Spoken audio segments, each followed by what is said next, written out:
तो ये पूरी जानकारी देंगे हमारे यहाँ के बारे में, क्या जानकारी है क्या नहीं है, सारा कुछ बताएंगे। इसका नाम नैमिषारण्य है। आरण्य माने जंगल। लोग आगे हमने वीडियो साथ आप लोग साथ, जैसा कि आप लोग देख रहे हैं दोस्तों, मैं इस समय मौजूद हूँ कहाँ, आप देख रहे हैं विकास विलेज लाइफ।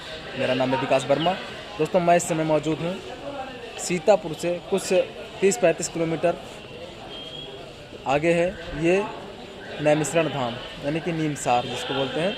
तो यहाँ पे जो है ये चक्र बना हुआ, चक्र तीर्थ बना हुआ है नहाने के लिए। इसके कुछ परिक्रमा किए जाते हैं, जो आते हैं यहाँ पे परिक्रमा करने के बाद में नहा के मंदिर जाते हैं। मेन मंदिर है, वहाँ भी ले चलेंगे आप लोगों को, मंदिर भी दिखाएंगे। तो दोस्तों वीडियो इन तक बने, पूरा वीडियो देखिएगा और वीडियो का आनंद लीजिएगा दोस्तों। तो मैं यहाँ पे आप लोगों को बता रहा हूँ, ये 84 कोस का इसका परिक्रमा होता है। तो दोस्तों आप लोगों को मिलाते हैं, पंडित जी हैं भैया हमारे, तो उनसे पूरी जानकारी लेंगे यहाँ के बारे में। तो लेके चलते हैं आप लोगों को पंडित जी की तरफ में, तो दिखाते हैं। तो वीडियो के लास्ट में पूरा वीडियो देखें दोस्तों, चलते हैं वीडियो पंडित जी की तरफ में। सतयुग में भगवान ब्रह्मा ने अपने मन के द्वारा यहाँ पर चक्र छोड़ा।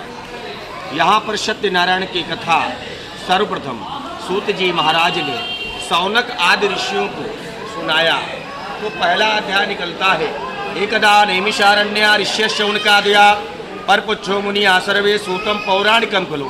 सूत जी ने सौनक आदि 88,000 ऋषियों को श्री सत्यनारायण की कथा यहाँ पर सुनाया और भगवान ब्रह्मा ने मन के द्वारा यहाँ पर चक्र उत्पन्न किया। एतन मनोमयम चक्रम।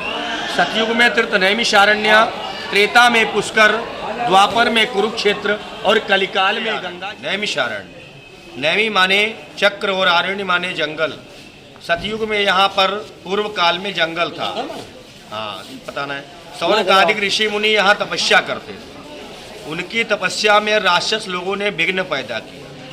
सारे ऋषि भगवान ब्रह्मा के पास जाकर निवेदन किया कि हे पितामह, ऐसा स्थान बतलाओ जहाँ पर यज्ञ पूजन करें, हमें कोई दैत्य ना परेशान। तब भगवान ब्रह्मा ने मन के द्वारा चक्र को उत्पन्न किया और ऋषियों से कहा, यह चक्र आपका मार्गदर्शन कराएगा।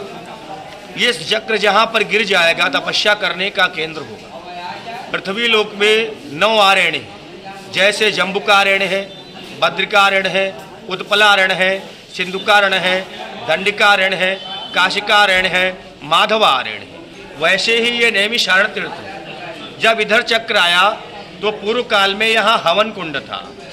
सौनक आदि ऋषि हवन करते थे।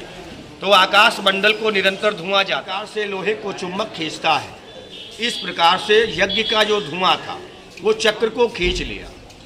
चक्र का जो एक्सल होता है, संस्कृत में उसको नैमी बोलते हैं और हिंदी में उसको धूरा बोला जाता है और आपके इंग्लिश में एक्सल बोलते हैं। वो उसी हवन कुंड में गिर गया चक्र। चक्र के गिर जाने से पृथ्वी का भेदन हुआ, पृथ्वी में होल होने लगा।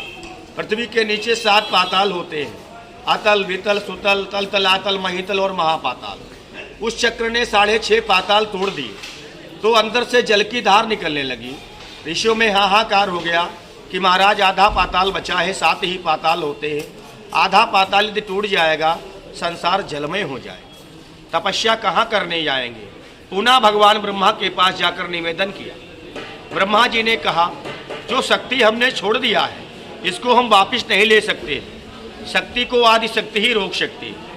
जैसे धनुष से निकला तीर नहीं आता, मुख से निकली वाणी वापिस नहीं आती, इसी प्रकार से हमारा चक्र वापिस नहीं आ सकता है। इसका रोकने का उपाय बतलाया कि आदि शक्ति अधिष्ठात्री माँ ललिता देवी है, जो त्रिकुट नाम के पर्वत पर तपस्या कर रही है। आप सब उनके आराधना करो, प्रार्थना करो, उनके समिति में जाइए, सानिध्य में जाकर के कहो। समस्त ऋषि बोले, या देवी सर्वभूतेषु रक्षा रूपेण संस्थिताम नमस्तस्यै नमस्तस्यै नमस्तस्यै नमो नमः। ऋषियों ने कहा, हे माँ, चक्र ने 6.5 पाताल भेदन कर दिया है, माँ आधा पाताल बचा है, ये भी टूट जाएगी, संसार जलमय हो जाएगा, तपस्या कहाँ करने जाएंगे। माता ने वहीं से हाथ बढ़ाया, चक्र की चोटी और शिखा को पकड़ करके इसे 6.5 पाताल पर केंद्रित कर दिया, इसको रोक दिया। जब यहाँ पर चक्र रूपी नैमी क्षीण हो गई और माँ ललिता ने इसको रोक दिया, ऋषियों को सुरक्षित कर दिया, तब नैमी तत्व शीर्ते आरण्य, इसका नाम नैमिषारण्य हुआ। कहते हैं कि चक्र तीर्थम महत्पुण्यम, जो चक्र तीर्थ है ये महत्पुण्य का तीर्थ है। सर्व पाप विनाशनम, सारे पापों का विनाश करने वाला है। वर्तते मध्य भागे, तो पूरे विश्व का ये मध्य केंद्र है। वर्तते मध्य भागे तु पृथिव्याम सर्वनादकम। पृथ्वी पर जितने भी तीर्थ हैं उन सब में सबसे मध्य केंद्र नैमिषारण्य है। सतयुगे नैमिषारण्य, सतयुग में नैमिषारण्य तीर्थ है। और त्रेतायाम च पुष्करे, त्रेता में पुष्कर की महिमा हुई। द्वापरे कुरुक्षेत्र, द्वापर में कुरुक्षेत्र की महिमा हुई।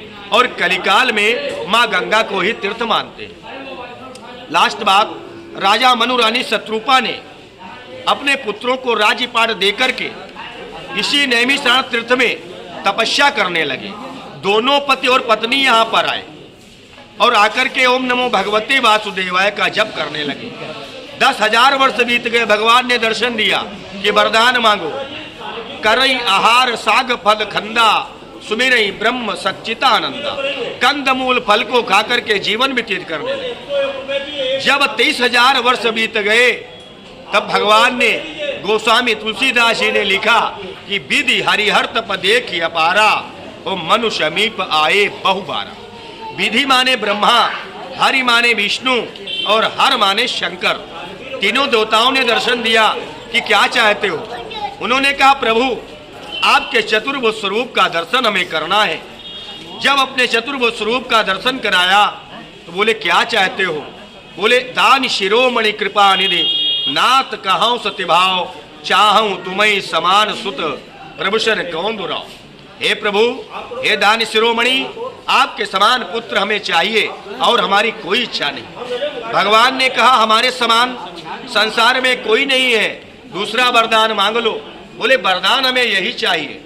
उन्होंने कहा जाओ, त्रेता में राजा मनु दशरथ बनोगे और आपकी रानी शत्रुपा जो है ये कौशल्या बनेगी। हम तुम्हारे यहाँ पुत्र रूप में जन्म लेकर के आएंगे। तुमने एक पुत्र मांगा है, तुम्हारे 4 पुत्र होंगे, धर्म अर्थ काम मोक्ष, राम लक्ष्मण भरत शत्रुघ्न। बोले ऐसा क्यों। बोले नैमिषारण्य में जो भक्ति भावना करेगा, भगवान का नाम जप तप करेगा, दान पुण्य करेगा, तपस्या करेगा, ये भूमि उसे 4 गुना फल प्रदान करेगी। बोले प्रभु त्रेता आने में बहुत समय है, तब तक हम कहाँ जाएंगे।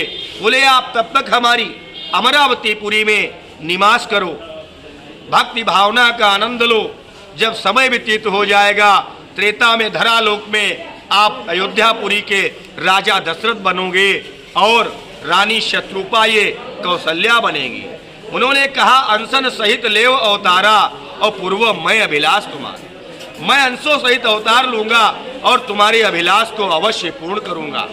वही त्रेता में रामावतार हुआ और मनु महाराज दशरथ बने और रानी शत्रुपा कौशल्या बनी। पुत्र रूप का आनंद उठा करके भगवान ने अपनी लीला की, रावण का वध किया। और रावण का जब वध किया तो भगवान को ब्रह्म हत्या लग गई। ब्रह्म हत्या लगने पर भगवान के गदेली में एक बाल उगाया। ऋषियों ने कहा नैमिषारण्य में जाना, स्नान करना, दान पूर्ण करना, तो ये आपका जो दोष है ये खत्म हो जाएगा।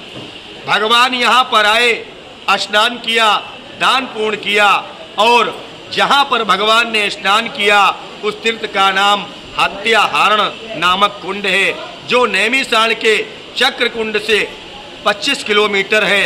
वहाँ पर 84 कोस का परिक्रमा जाता है जो भगवान राम ने किया था।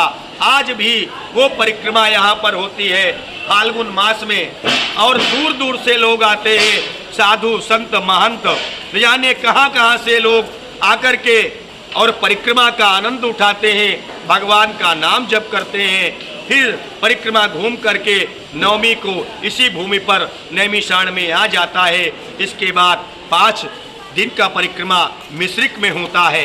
तो नैमिषारण्य भगवान का सबसे प्रिय स्थान है। जितने भी हमारे धर्म के ग्रंथ हैं, वेद हैं, पुराण हैं, शास्त्र हैं, उन सब में नैमिषारण्य की कथा पहले लिखी।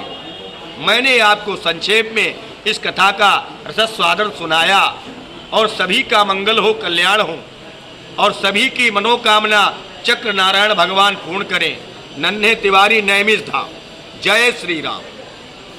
देख रहे हैं इस वीडियो को अधिक से अधिक शेयर करें ताकि धर्म का प्रचार हो और सबके हृदय में भगवत भक्ति जागृत हो और श्रद्धा भावना के साथ धर्म करते रहे, तीर्थों में जाकर के अपने लिए, अपने परिवार के लिए, अपने पितरों की सुख शांति के लिए कामना करते रहे। बस यही हमारा कहना है। जय जय श्री राम।